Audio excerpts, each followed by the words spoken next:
difference with pod 5 from pod 3, 4 and 6 is that they don't have windows. The reason it has an impact is that we have patients that suffer from delirium, which is related to an extended amount of time on intensive care. If their circadian rhythms are altered and they're confused, then they're more likely to stay on the ventilator and have longer term problems. They don't know about time variation. Most of our patients are unable to sit out into a chair, they're unable to get out of the bed.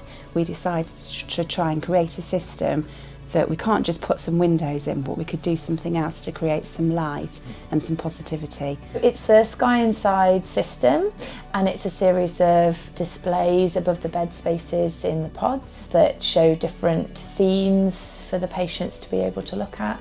It's been great, it's been really good. The patients we've got some really good feedback from that. They can actually tell the difference between day and night now. So it's great for orientation, and it helps with their recovery as well. So some reduced days of ITU delirium.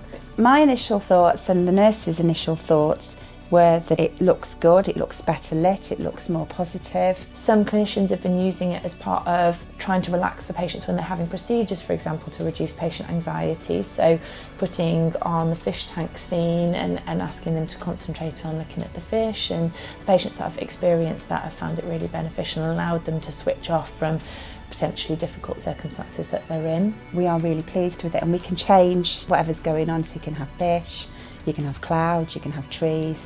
We've had some really good feedback as well from the relatives, something else to look at rather than those monitors and those bleeps and alarms.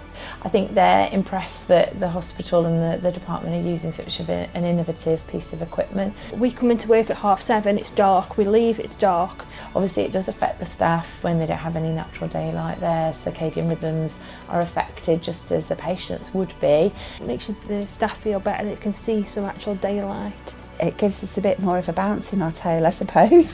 On a fish tank at the side, on a display board, relatives always comment, oh, there's a fish, and it's very good for children as well, so we can take them away sometimes from the patient and say, oh, would you like to see the fish? I think there's lots of different applications for it. We're just starting, aren't we, really? Yeah, we're looking forward to seeing if it has more positive effects going forward. We hope it does.